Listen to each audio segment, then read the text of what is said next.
Hey, what's up, MSU Yu-Gi-Oh! We're here with Cody with our 4th tournament of the spring semester. You got 5th today. What did you play, Cody? I played Bystial Dragon Link. And do you mind, you played a very similar list at the regional, I heard? Yeah, I was on Danger Thunder Bystials before the regional, and then like the week before I just decided to start trying this out again with some gentle nudging from some of the people in my community.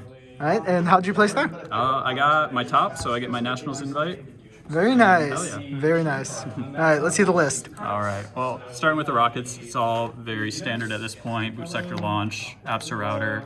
2 quick launches, the one weird thing that I'm doing, and I'll get into why I'm doing that now. I was playing 3 at the regional though. Okay. But yeah, and I guess Caliber is also kind of a funny guy, where it's a dragon tuner that can tribute itself to summon a dragon or dark dragon from your hand, which synergizes with Diabolos, the level 8 dragon that we use as like a melody target. I'm very familiar with them. Yeah, it messes up Sun Avalon Rika quite a bit. But yeah, Tracer can sometimes, like when it gets targeted for destruction or something like that, it can just pop itself, neg their effect, and then you still get your level 4 tuner afterwards. So it just synergizes a little better, and I feel it has more utility than Rocket Synchron, which was more of a comeback mechanic card anyway, which the Bystials are providing with now. Very nice, very nice. There's the Rocket package. We'll get into just general good dragon stuff. Omni Dragon Brotar, amazing card. Black Metal and Red Eyes just as a 4th normal summon, and probably best card in the deck to start at least safer. And then, you know, Black White and 3 Chaos Space and Ravine. All also pretty standard stuff. A lot of people forget the Brotar graveyard effect for like battle phase stuff, so you just put up another wall and then can search a Magnamut and then put a Magnamut up and then search a Magnamut during your end phase 2. So it gets your ball rolling really well. That seems very nasty in the long drawn out games that we're in right now. Oh, yeah. I'd probably want to target the Diviner. Yeah, a lot of my games at the regional were just super back and forth, like 4, 5, 6 turn deep kind of affairs. Then the Melody package, playing 2 Melody. We were at 3 on the regional, and then Levianeer, Diabolos, and Chaos Emperor Armageddon as our targets. All super crazy cards. And I think I talked about that in the last video, so we'll just gloss over that for now. Then the defensive cards, quote unquote, we went 3 Imperm, which was a super valuable decision. A lot of people play Veiler in place of this, but you really just, in the tier matchup, you'll hit Kick Hollows with the Veiler, and then whatever fusion they do afterwards, you hit with a Bystial.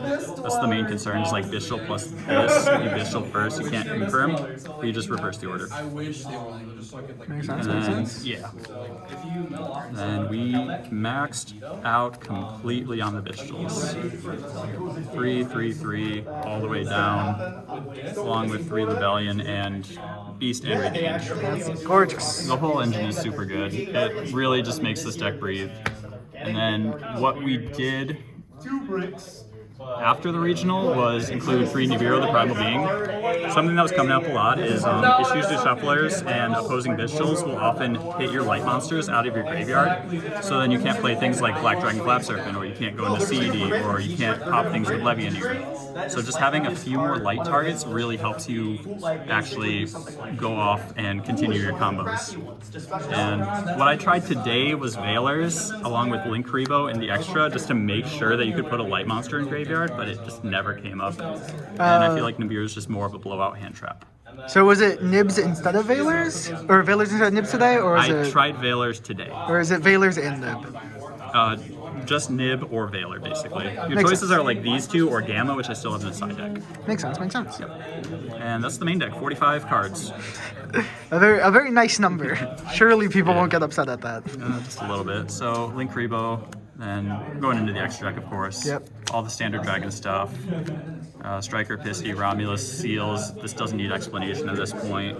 Masquerena as part of your end board. Dark is just super good in a format full of Bystials where you get to plus off of it. And then Unicorn Access Code as game enders.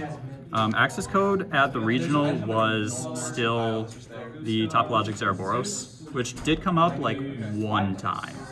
And so I've moved towards playing Access Code just as an easier way to close out games. And the last Link monster is Saryuja, which we're using in lieu of Triple Burst, basically, because we're not in Borland. Yeah. And Star usually just lets you mold your hand, fix everything up, and get like the most interaction possible in your hand, or the most extension possible in your hand while you're comboing off. And that's all the Link monsters. We have Savage, completely standard. Baron, which I put in probably 2 weeks ago now. Absolutely play this card. And then Scarlet Red Dragon Archfiend, which is more of an OTK machine than you'd expect. A lot of the time you can end on these too, and because Savage equips a card that increases its attack, this will nuke the board, this will protect that nuke. Ooh. And then you just burn them for like 2,000, 3,000 damage and then attack for game.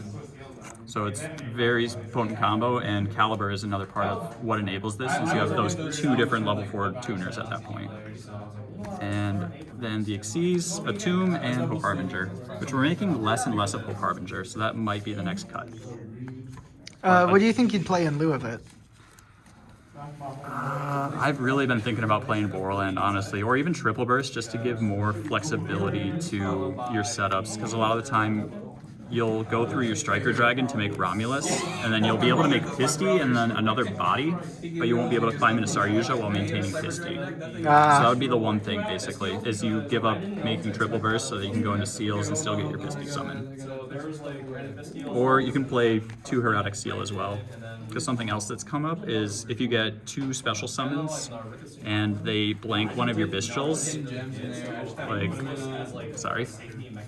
if you have like a Magnamut in hand and they use their own Bystial to block your Magnamut and you still have your normal summon, you can just tribute over Seals. Seals effect triggers, and you summon Magnamut from deck and then declare Magnamut effect. Wait, is the add-off Magnamut not once per turn? Well, no, because you didn't get to summon it the first time, and you can't activate its effect off of normal summon. Oh, it's only a special summon? Okay, Yeah, okay. then you can climb into a Tomb after that, and then just detach and summon another dragon and keep going, make a second Seals for your board. This line is nasty. It came up once at the regional. I'm like, oh, this actually is going to win me the game right now, and it won me the game right there. It was round 8, I want to say. That's super cool. All right, and then extra deck is literally just to beat Flu. Just to beat Flu and to make Sprite just a little bit harder. So, Gamma, this will wreck Sprite boards if they have to go for normal summon Weaver as their opener. It also stops Shifter, stops Droll and Lockboard. Those are the main targets. 3 Lightning Storm, answers Flu, never sided it in, only played against Flu 1 time. Dark Ruler, also Flu and Sprite. Change of Heart and Mind Control, just you have 2 slots along with the 3 talents, and taking your opponent's monsters is really good when you have Xyz cards to facilitate things. Like I've taken Roll Kalos to overlay for Hope Harbinger to out a Tear Elements board. I've taken opposing Bystials to like out the Druid's Worm that they summoned without having it go to graveyard, that kind of thing. Very cool, very cool. I think the side deck is like the only thing I would never change about this list. Very nice, very nice. Is there any additional comments or shout-outs you want to make before we end the video? Yeah, shouts to Corey Roca at Starlight Games. He really pushed me to try and play this deck again because I was on the Danger Thunder build for so long. And I honestly think if I played that at the regional instead, I would have done a lot worse. And then, just the normal crew, Ben, Dustin, Brad, everybody that I play with every week, all through the weeks, and all y'all here too, because I love coming out here every Monday. Thanks, that means a lot. Thank you very much. Thank you so much. That was Cody's Dragon Link video, or Dragon Link Bystial. Goodbye, everybody.